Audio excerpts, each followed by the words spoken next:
नमस्कार, India news में आपका स्वागत है। मैं हूं आपके साथ पी मैत्रेयी त्रिपाठी और हमारे इस खास शो आपका डॉक्टर में आपका स्वागत है। इस शो के जरिए हम आपकी जिंदगी और सेहत से जुड़ी हर परेशानी का इलाज देश के सबसे बड़े एक्सपर्ट्स के जरिए दूर करने की कोशिश करते हैं। शादीशुदा जिंदगी में बेऔलाद होना कांटे की तरह खटकता है। मां बनने की जब सारी उम्मीदें जवाब दे जाती हैं तो जिंदगी बेमानी लगने लगती है। तो क्या कोई ऐसी तकनीक है जिससे हम अपनी जिंदगी में रंग भर पाएं? जी हां, इसी का जवाब तलाशने के लिए हमने आज स्टूडियो में देश के सबसे बड़े आईवीएफ एक्सपर्ट्स को बुलाया है। स्वागत करती हूं डॉक्टर अजय मोरडिया, जो इंदिरा आईवीएफ ग्रुप के चेयरमैन हैं, नितिज मोरडिया भ्रूण वैज्ञानिक हैं इंदिरा आईवीएफ ग्रुप में, और डॉक्टर विद्या सिन्हा जो स्त्री रोग एवं आईवीएफ विशेषज्ञ हैं इंदिरा आईवीएफ लखनऊ में। आप तीनों का बहुत बहुत स्वागत है इंडिया न्यूज में। डॉक्टर विद्या, सबसे पहला सवाल आप ही से पूछना चाहूंगी। अक्सर लोगों की सोच ये होती है कि आईवीएफ एक आर्टिफिशियल तरीका है बच्चे पैदा करने का, और उससे डिफेक्टिव बच्चे भी हो सकते हैं, जो बच्चे हैं वो नॉर्मल नहीं होंगे। ये कहाँ तक सही है? इस तरह की बातें कितनी सही हैं? लोगों की ऐसी मान्यता है कि आर्टिफिशियल तकनीक है ये, but assisted is a better word. इसको समझाने के लिए मैं पहले आपको एक एग्जांपल देना चाहूंगी। एक माली जब गार्डनिंग करता है तो खुले में मिट्टी में कुछ बीज लगाता है, पर सारे बीज खुले में नहीं पनपते। तो उन बीजों के लिए माली क्या करता है? उनको उठाकर वो ग्रीन हाउस के अंदर छोटे छोटे गमलों में उन्हें रोपता है, खाद पानी देता है, एक पर्टिकुलर टेम्परेचर मेंटेन करता है, और जब वो बीज पौधे में बन जाते हैं तो उन बीजों को वापस ग्रीन हाउस से बाहर ला करके मिट्टी में रोप देता है। तो इस तरह से जो पेड़ बड़े हुए या उनमें जो फूल लगे, क्या उनको आप आर्टिफिशियल बोल सकते हैं? नहीं, ये एक असिस्टेड टेक्नोलॉजी हुई। आईवीएफ भी ठीक उसी तरह की प्रक्रिया है, जहां हम कुदरत को समझकर कुदरत की वही प्रक्रिया शरीर के बाहर दोहराने की कोशिश करते हैं। तो आईवीएफ से होने वाले बच्चे भी बिल्कुल सामान्य होते हैं, हमारी आपकी तरह ही। उनमें कोई अबनॉर्मलिटी नहीं पाई गई। पहला आईवीएफ जो दुनिया में हुआ था 1978 में, तब से लेकर आज तक 50 लाख से ज्यादा बच्चे आईवीएफ तकनीक की मदद से इस दुनिया में पैदा हो चुके हैं और सारे सामान्य रहे। वर्ल्ड की first IVF baby Louise Brown आज ऑलमोस्ट 39 ईयर्स की हो चुकी हैं। उन्होंने बिल्कुल सामान्य जीवन जिया, एक नॉर्मल कंसेप्शन उनको हुई और नेचुरल डिलीवरी से उन्होंने बच्चे को पैदा भी किया। तो लोगों की ये मान्यता कि आईवीएफ से पैदा हुए बच्चे, उनको नेचुरल प्रेगनेंसी नहीं हो सकती, उनको प्रेगनेंसी के लिए आईवीएफ तकनीक की ही मदद लेनी पड़ती है, ये भी बिल्कुल गलत धारणा है। पिछले 5 सालों में लोगों का एक्सेप्टेंस आईवीएफ को लेकर काफी बढ़ा है, क्योंकि अब लोग समझने लगे हैं कि आईवीएफ तकनीक क्या है। लोगों में जागरूकता बढ़ी है आईवीएफ को लेकर, और अब उनके लिए आसान हो गया है इस आईवीएफ तकनीक को अपनाना। नितिज जी, आपसे ही जानना चाहेंगे कि कई ऐसे दंपति होते हैं जिनका पहला बच्चा, पहली संतान स्पेशली एबल्ड होती है या फिर उनमें कोई दिक्कत होती है, और ऐसे में दूसरी बार जो माँ होती है वो कंसीव करने में डरती है, या कपल्स डरते हैं दूसरा बच्चा पैदा करने में। उनको लगता है कि कहीं इसी तरह की कोई एबनॉर्मलिटी हमारे दूसरे बच्चे में ना हो। इस तरह के कपल्स क्या आईवीएफ का सहारा ले सकते हैं? ऐसे काफी लोग आते हैं जिनको एक नेचुरली बच्चा डिफेक्टिव पैदा हो गया है और वो दूसरे बच्चे के लिए काफी डरते हैं। आईवीएफ में एक अभी न्यू टेक्नोलॉजी इन्वेंशन हुआ है जिसके जरिए पीजीडी या प्री जेनेटिक डायग्नोसिस या पीजीएस, जिसको प्री जेनेटिक स्क्रीनिंग कहा जाता है, उसमें क्या होता है कि जब महिला के भ्रूण हम लोग आईवीएफ में बाहर बनाते हैं तो उसके अंदर अगर हमको 5-6 भ्रूण मिले हैं और जब उनको जेनेटिकली स्क्रीन करते हैं तो ऐसे 1-2 भ्रूण हो सकते हैं जिनमें वो डिफेक्ट नहीं हो, और अगर वो भ्रूण महिला के अंदर ट्रांसफर करा जाए तो उसको भी स्वस्थ संतान की प्राप्ति हो सकती है। तो अगर इस तरह की कोई दिक्कत है किसी दंपति को, तो पूरी तरह से आईवीएफ तकनीक से ये समस्याएं जो अगर माता को हो या पिता को हो, ये रूल आउट हो सकती हैं और आप एक नॉर्मल बच्चे को जन्म दे सकते हैं इस ट्रीटमेंट के जरिए। डॉक्टर जी, ये बताइए कि आज के आधुनिक युग में आईवीएफ की सक्सेस रेट जो है वो काफी अच्छी है, लेकिन ऐसे में भी आईवीएफ की असफलता के कारण क्या हो सकते हैं? कारण तो काफी हो सकते हैं जी। काफी जो ऐसे होते हैं कि अपन पहचान नहीं पाते हैं, और कुछ ऐसे होते हैं जिनको जान पाते हैं। पर बहुत जरूरी है कि हमारे को ये देखना कि कौन डॉक्टर है, किस सेंटर का हमने चुनाव किया है, उसकी लेबोरेटरी कंडीशंस क्या है, उसके पास इक्विपमेंट्स क्या है, एम्ब्रियोलॉजिस्ट कौन सा है।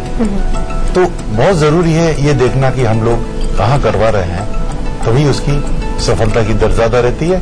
वरना आजकल आपने देखा होगा कि जगह जगह गली गली में आईवीएफ सेंटर खुल गए हैं, पर गली गली में सफलता नहीं है। तो पेशेंट को कहीं पर भी कराने से पहले इस चीज का चुनाव करना बहुत जरूरी है कि उसको कहाँ करवाना चाहिए। बिल्कुल, तो हम बार बार इस चीज को स्ट्रेस कर रहे हैं, हमारे डॉक्टर्स एक्सपर्ट्स भी लगातार इस बात को हमारे व्यूअर्स को बताते रहते हैं कि कितना जरूरी है सही समय पर सही मेडिकल राय लेना और ये समझना कि आप कहाँ जा रहे हैं मेडिकल हेल्प के लिए। नितिज, आप बता रहे थे कि कई ऐसे केसेस में जहां पर क्वालिटी या गुणवत्ता जो माँ के एग्स की है वो अच्छी नहीं है, ऐसे में भी IVF ट्रीटमेंट काफी मददगार साबित होता है। आपसे ये सवाल कि क्या कोई और ऐसी तकनीक है जिससे भ्रूण की जो गुणवत्ता है उसको परख कर महिला में रखा जा सके? काफी हद तक आप देखेंगे कि जो IVF केसेस का जो सक्सेस है वो भ्रूण पे काफी हद तक ज्यादा निर्भर करता है। तो अभी ऐसी स्क्रीनिंग मेथड्स आए हैं जिसमें भ्रूण को पहले ही स्क्रीन करके देखा जा सकता है कि वो नॉर्मल है या डिफेक्टिव है, और अगर नॉर्मल भ्रूण को ट्रांसफर करा जाए उस टेक्निक से तो डेफिनेटली सक्सेस होने के चांसेस बढ़ जाते हैं। ये टेक्निक जो है अभी काफी अनकॉमन है इंडिया में बिकॉज ऑफ कॉस्ट, पर इवेंचुअली मुझे लगता है कि फ्यूचर में इसकी कॉस्ट कम होगी और ये काफी अफोर्डेबल हो जाएगी और हर जना अपने एम्ब्रियो स्क्रीन करवा के ही IVF में ट्रांसफर करवाएगा। बिल्कुल, तो धीरे धीरे एडवांसमेंट्स लगातार इस ट्रीटमेंट में भी आ रहे हैं और अब बहुत सारे तरीके खुल गए हैं जिससे आप अपनी प्रॉब्लम को सॉल्व कर सकते हैं। नितिज, IVF की सफलता में ये डॉक्टर अजय से मैं पूछना चाहूंगी, माफ कीजिएगा डॉक्टर अजय, IVF की सफलता में भ्रूण वैज्ञानिक का रोल कितना जरूरी होता है, कितना अहम होता है?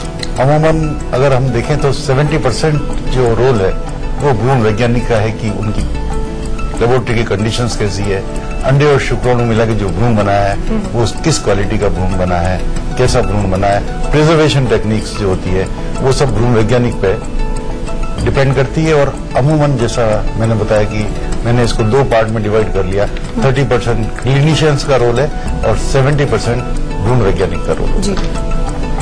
डॉक्टर नितिज, आप एक भ्रूण वैज्ञानिक हैं, इतने काफी समय से आप इस पेशे में हैं और आप लोगों की समस्याओं को देखते आए हैं, कितना अहम है ये रोल इस पूरी प्रक्रिया में, इस पूरे ट्रीटमेंट में?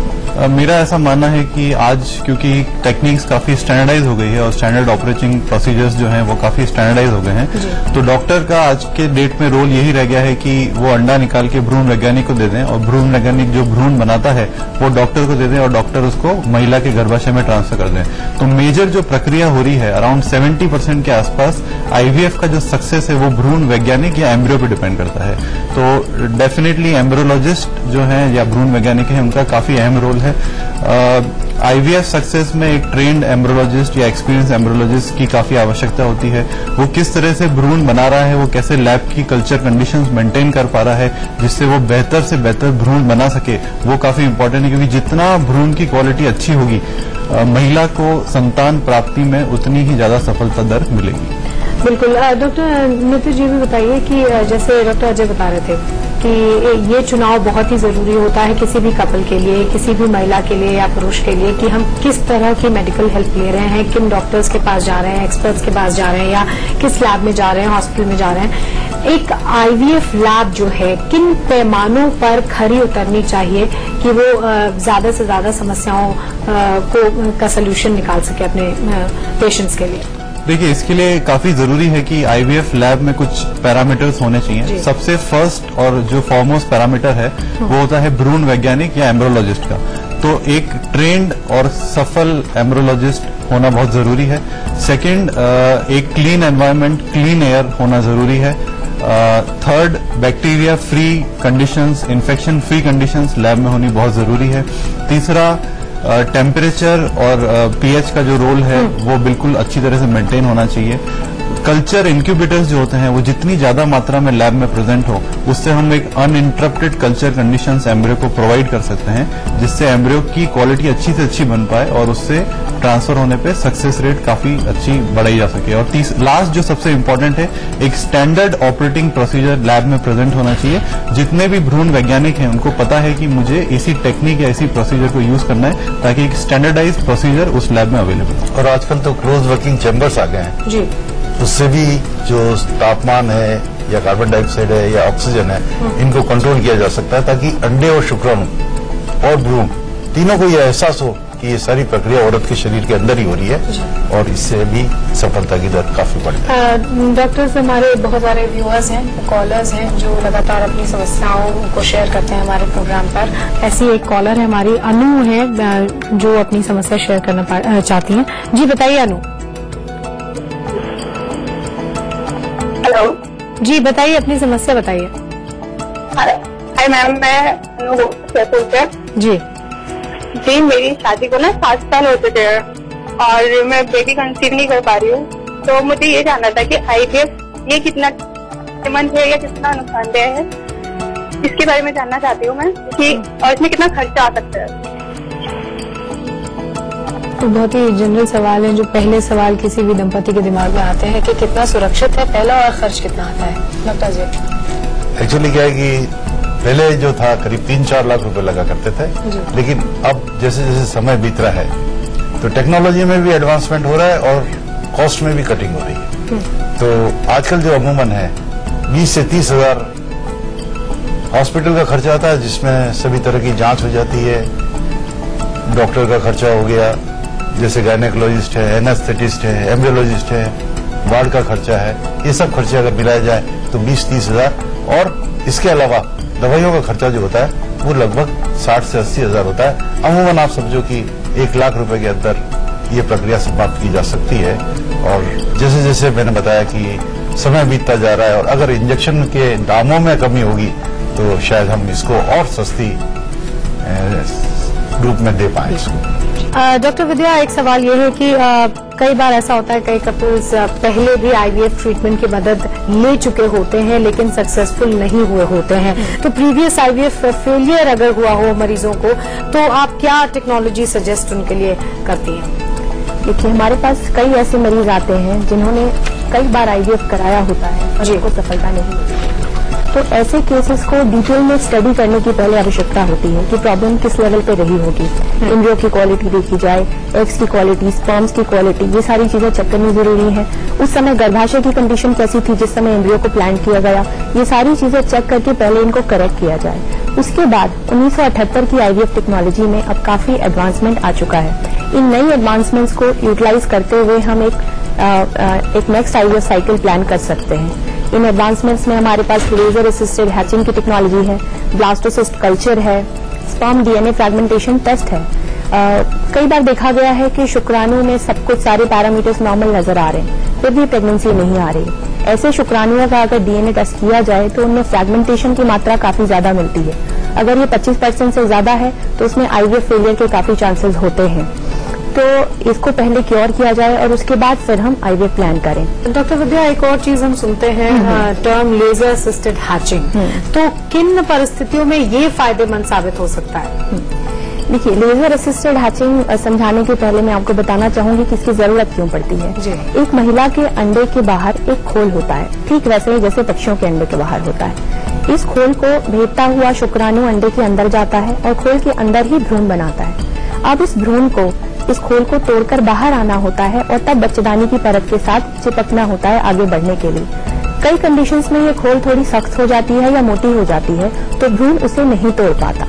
ऐसे केसेस में हम लेजर रेज की मदद से इस खोल को पतला कर सकते हैं ताकि भ्रूण उसे आसानी से तोड़ पाए और बच्चेदानी की परत से आसानी से लग पाए। इसकी यूजेस उन केसेस में है जहां पे पहले IVF कई बार हो चुका है फिर भी प्रेगनेंसी नहीं आई, जैसे कि मैंने अभी आपको बताया, इसकी मदद से प्रेगनेंसी रेट इंप्रूव की जा सकती है।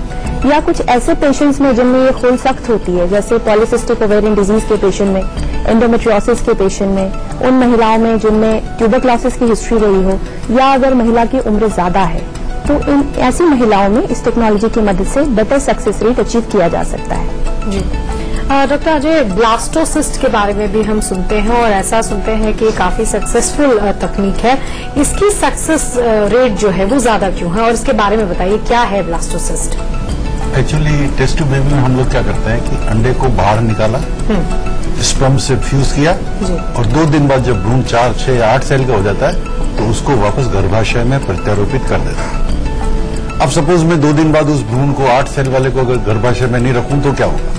वो 8 का 16 हो जाएगा, 32 हो जाएगा, 64 हो जाएगा और 5वें दिन वो एक ब्लास्टोसिस्ट में कन्वर्ट हो जाता है। और अगर ब्लास्टोसिस्ट अंदर रखते हैं बच्चेदानी में तो उसकी होने की संभावना ज्यादा हो जाती है। और क्यों ज्यादा हो जाती है? मैं नहीं रखूं तो क्या होगा? वो 8 का 16 हो जाएगा, 32 हो जाएगा, 64 हो जाएगा और 5वें दिन वो एक ब्लास्टोसिस्ट में कन्वर्ट हो जाता है। और अगर ब्लास्टोसिस्ट अंदर रखते हैं बच्चेदानी में तो उसकी होने की संभावना ज्यादा हो जाती है। और क्यों ज्यादा हो जाती है? क्योंकि सपोज मैंने 5 भ्रूण से चालू किया, 2 दिन में 2 मर गए, तीसरे दिन एक और मर गया, चौथे दिन एक और मर गया, 5वें दिन एक ही भ्रूण बचा, तो वो कौन होगा? जो 5 में सबसे स्ट्रांग होगा वही बाहर 5 दिन जिंदा रहेगा। और अगर उसको बच्चेदानी में रखते हैं तो होने की संभावना ज्यादा होगी। लगातार ये जो सारी तकनीकें हैं उसमें लगातार एडवांसमेंट्स हो रहे हैं, लोगों को इसके बारे में पता चल रहा है। और एक और टर्म है जो बहुत ज्यादा चर्चा का विषय बना हुआ है, वो है एग फ्रीजिंग। इसके बारे में भी लोग जानना चाहते हैं, कई महिलाएं हैं जो इसकी मदद लेना चाहती हैं। डॉक्टर विद्या, ये बताइए कि एग फ्रीजिंग क्या होता है, इसके बारे में सबसे पहले बताइए, और किन महिलाओं के लिए ये तकनीक जो है वो फायदेमंद है? एग फ्रीजिंग में हम अंडों को महिला के शरीर से बाहर निकालकर 0 डिग्री से काफी कम टेम्परेचर -196 डिग्री सेंटीग्रेड पर उसको फ्रीज कर लेते हैं और उनको सालों तक स्टोर करके लैब में रख सकते हैं। ये तकनीक कुछ महिलाओं के लिए तो बिल्कुल ब्लेसिंग साबित हुई है, जैसे कैंसर की पेशेंट्स को मालूम है कैंसर की पेशेंट्स का ट्रीटमेंट रेडियोथेरेपी या कीमोथेरेपी से करना होता है और ये दोनों ही ट्रीटमेंट अंडदानियों को डैमेज करती हैं, ना सिर्फ उनका एग रिजर्व कम करती हैं बल्कि जेनेटिक म्यूटेशंस के चांसेस भी उनमें बढ़ जाते हैं। तो ऐसी महिलाएं अपना ट्रीटमेंट लेने के पहले अगर चाहें तो अपने अंडों को फ्रीज करवाकर सुरक्षित रख सकती हैं, ताकि अपना ट्रीटमेंट कंप्लीट करने के बाद अगर वो चाहें तो उन अंडों को यूटिलाइज करते हुए एक हेल्दी प्रेगनेंसी धारण कर सकती हैं। तो एक तरह से उनकी फर्टिलिटी सिक्योर हो जाती है। तो ऐसी महिलाएं जो अभी अपने करियर पे फोकस करना चाहती हैं, शादी या बच्चा अभी उनके फोकस में दूर दूर तक नहीं है, तो वो चाहें तो अपने अंडों को फ्रीज कर सकती हैं। फिर एंडोमेट्रियोसिस भी आजकल बहुत कॉमन हुआ है। एंडोमेट्रियोसिस वो डिजीज है जो कि ना सिर्फ पेनफुल होता है बल्कि हर महीने की पीरियड्स के साथ ओवरीज को डैमेज करता चला जाता है और काफी यंग लेडीज को होता है। तो अगर यंग एज में ये डिटेक्ट हुआ है तो वो महिला चाहे तो अपने अंडों को प्रिजर्व कर सकती है ताकि बाद में वो प्रेगनेंसी धारण कर सके। तो एग फ्रीजिंग एक तरह से जो अंडों की एजिंग है उसको स्टॉप कर देता है। जैसे फॉर एग्जाम्पल अगर किसी 30 साल की महिला ने अपने अंडों को फ्रीज कराने का सोचा और मान लीजिए 8 या 10 साल के बाद वो फैमिली प्लान करती है, तो 38-40 साल की उम्र में जो वो प्रेगनेंसी प्लान करेंगी उनके लिए वो अंडे जो इस्तेमाल किए जाएंगे उन अंडों की उम्र सिर्फ 30 साल ही होगी। महिला की उम्र 38 साल है लेकिन अंडों की उम्र 30 साल। तो उम्र बढ़ने की वजह से जो जेनेटिक अबनॉर्मलिटीज होती है उन अबनॉर्मलिटीज को भी हम प्रिवेंट कर सकते हैं एग फ्रीजिंग करके। तो एक तरह का ये बून है और एक्चुअली देखा जाए तो ये इसको कह सकते हैं कि एक तरह का इंश्योरेंस है जिसकी जरूरत आपको पड़ भी सकती है और नहीं भी पड़ सकती है। अगर नेचुरल प्रेगनेंसी आ जाती है तो that is the best, but अगर नहीं आती है तो आपके पास एक सेकेंड ऑप्शन है, आपका फर्टिलिटी सिक्योर करके लैब में रखा हुआ है। और डॉक्टर अच्छा ये बताइए कि कम उम्र की महिलाओं को एग फ्रीजिंग की सलाह देते हैं अमूमन डॉक्टर्स, इसके पीछे क्या वजह है? एक्चुअली क्या है कि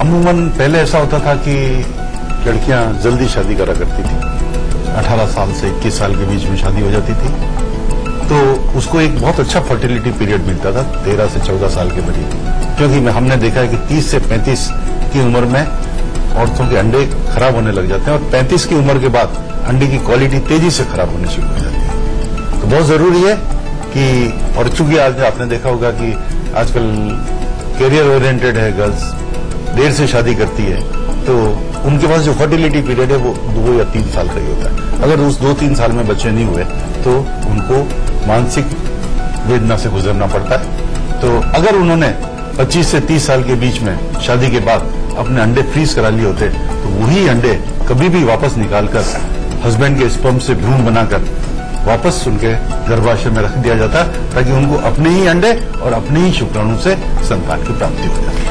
नितिश, ये बहुत जरूरी है, ये हम लगातार चर्चा कर रहे हैं अपने एक्सपर्ट्स से इसके बारे में बात करते हैं और एक्सपर्ट्स लगातार व्यूअर्स को इसके बारे में बताते भी रहते हैं कि ये बहुत जरूरी है कि आपको सही समय पर सही मेडिकल एड मिले, क्योंकि इस तरह की अब इस तरह के IVF सेंटर्स बहुत सारे हैं बाजार में। तो मिसगाइडेड होने के बहुत सारे ऑप्शंस एक मरीज के पास होते हैं, एक दंपति के पास होते हैं, खासकर तब जब वो बहुत ज्यादा परेशान है और उनको कन्विंस करने वाले बहुत सारे ऑप्शंस हैं। तो कैसे चुनाव किया जाए? देखिए, IVF सेंटर का जो चुनाव है वो काफी इम्पोर्टेंट है। लोगों को सबसे पहले ये देखना चाहिए कि जो टीम काम कर रही है वो कैसी है, जो डॉक्टर्स हैं उनका स्किल लेवल क्या है।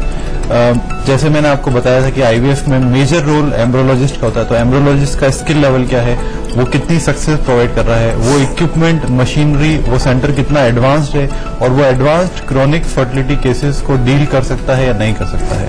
क्योंकि नॉर्मल जो केसेस हैं वो हो सकते हैं किसी भी आईवीएफ सेंटर में सक्सेस, बट जो डिफिकल्ट केसेस होते हैं वो एक advance tertiary level infertility care centre उनके लिए ही राइट चॉइस है। तो उनको ये सब पैमाने देखने चाहिए पहले अपना आईवीएफ सेंटर सेलेक्ट करने से पहले।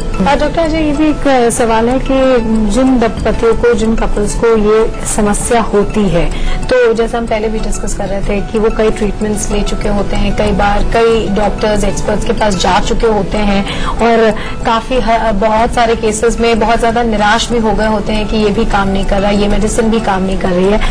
वो सही समय क्या है जब वो ये डिसाइड कर सकते हैं कि हाँ, हम आईवीएफ की मदद अब ले सकते हैं?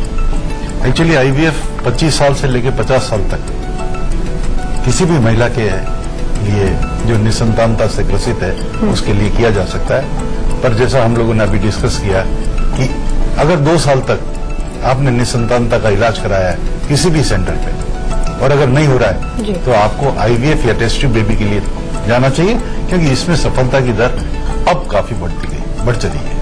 जी, ये भी जानना चाहेंगे कि अब जब हमारे देश में प्रचलन हो रहा है इस तकनीक का, तो ये भी लोगों के मन में सवाल होता है, कई दंपति ऐसा सोचते हैं अरे आईवीएफ तकनीक मतलब बहुत ही लंबा चौड़ा ये प्रोसीजर होता होगा, बड़ी दिक्कतें इसमें होती होंगी, क्या पता इसमें कितने महीनों का बेड रेस्ट हो, बहुत सारे मिसकंसेप्शंस दंपतियों के दिमाग में होते हैं। ये बताइए कि कितने चरण का ये पूरा प्रोसीजर है, मोटा मोटी कितना वक्त इसमें अमूमन लगता है? एक्चुअली हम 2 बार पेशेंट्स को बुलाते हैं, एक बार 1 दिन के लिए आना पड़ता है। उस दौरान उसकी सभी जांच की प्रक्रिया पूरी हो जाती है। शाम को उनको बताया जाता है कि क्या खराबी है, बच्चा क्यों नहीं हुआ आज तक और कैसे बचा, और उसके बाद दूसरी बार बुलाते हैं, तब उनको 10 से 15 दिन के लिए रहना पड़ता है और 2 चरणों में इस प्रक्रिया को खत्म कर देते हैं। और इसमें कोई हॉस्पिटल में भर्ती होने की जरूरत नहीं है, बिल्कुल पेनलेस प्रक्रिया है। जो लोगों को एक दिमाग में रहता है कि मेरे को बहुत दर्द होगा या बहुत तकलीफ होगी, ऐसी कोई चीज नहीं। तो कई केसेस हैं जिसमें इस तरह के जो कपल्स हैं जिनको इस तरह की प्रॉब्लम्स हो रही है, बहुत दिन हो गए हैं शादी को, इस तरह की प्रॉब्लम वो फेस कर रहे हैं, तो वो सही मेडिकल एड लेकर और मदद पा सकते हैं और सक्सेसफुली और सुखद जीवन अपना व्यतीत कर सकते हैं। बहुत बहुत शुक्रिया आप सभी एक्सपर्ट्स का इंडिया न्यूज में आने के लिए, हमें इतनी अच्छी जानकारी इस पूरे मसले पर देने के लिए। और यहाँ रुक रहे हैं एक छोटे से ब्रेक के लिए। इंडिया न्यूज पर खबरें लगातार जारी है।